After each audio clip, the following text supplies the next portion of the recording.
Muchos creen que la historia de un Salvador nacido de una virgen, perseguido por un tirano y anunciado por una estrella, comenzó hace 2000 años en Judea. Pero la arqueología y los textos de las pirámides, inscritos en las tumbas de faraones, como unas hace más de 4400 años, nos cuentan una verdad mucho más antigua. 5 milenios atrás, en las orillas del Nilo, ya se adoraba al Hijo de Dios, al buen pastor, a la luz del mundo. Su nombre era Horus.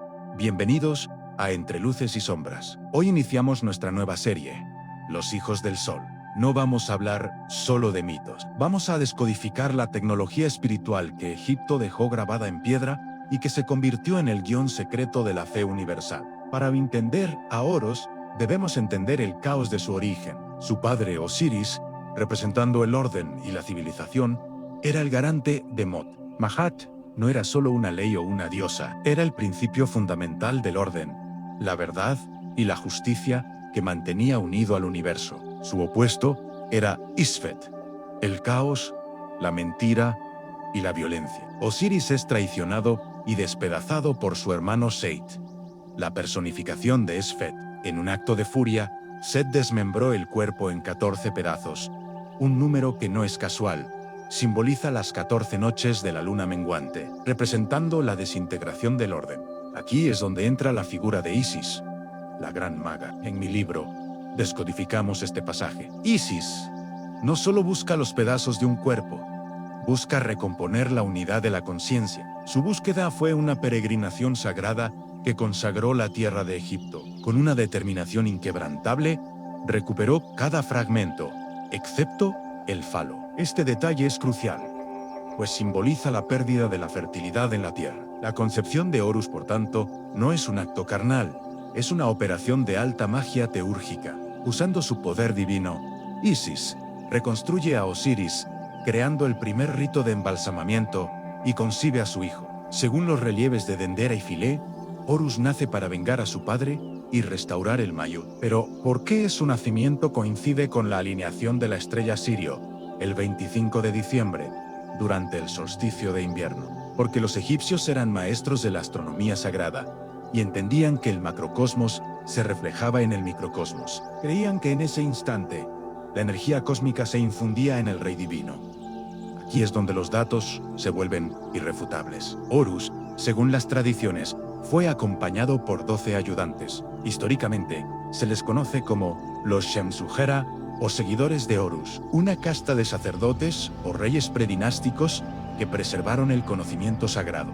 Realizó milagros, curó a los ciegos y a los 30 años fue bautizado en el río por Anup, el Bautista. Si esto te suena familiar, es porque el arquetipo solar es uno solo, basado en la observación de la naturaleza. En Entre Luces y Sombras, profundizamos en la parte técnica.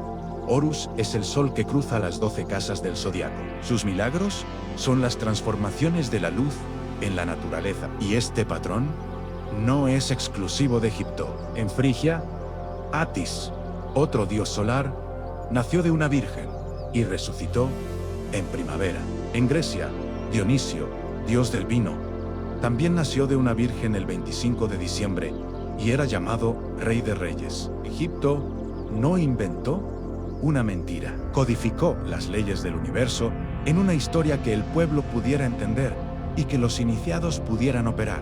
La batalla final entre Horus y Set, que duró 80 años según los textos, no se libró en un campo de guerra, sino en el dominio de la visión. Es la lucha interna entre la conciencia y el instinto. Set le arranca el ojo izquierdo a Horus, el ojo lunar que representa la intuición, sumiendo al mundo en la ceguera espiritual. Pero el ojo es restaurado por Thoth, el dios de la sabiduría. Este es el famoso Ayit. Más allá de un amuleto, el Ayit era un sistema matemático.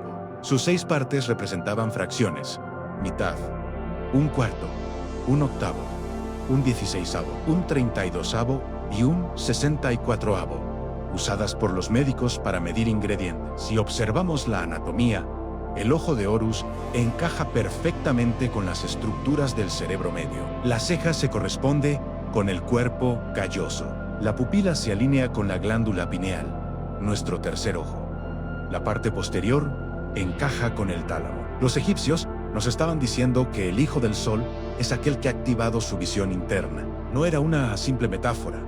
Para los iniciados, era un manual para la iluminación. Ser un Hijo del Sol significa vencer la dualidad de Seit, el ego, para ver la unidad de la vida. Horus es el cimiento, la primera piedra de este edificio que llamamos espiritualidad. Pero este sol no se quedó en Egipto. Viajó con las legiones romanas y cambió de nombre. La Siciaca, festivales en honor a Isis, se celebraban por todo el imperio, desde Pompeya hasta Londres. El culto a Horus se sincretizó con otras deidades. Y si quieres descubrir cómo este mismo Salvador renació en las cuevas de Roma, suscríbete y activa la campana, porque en el próximo video analizaremos a Mitra, el sol invicto. Mantén tu luz encendida y no te lo pierdas en Entre Luces y Sombras.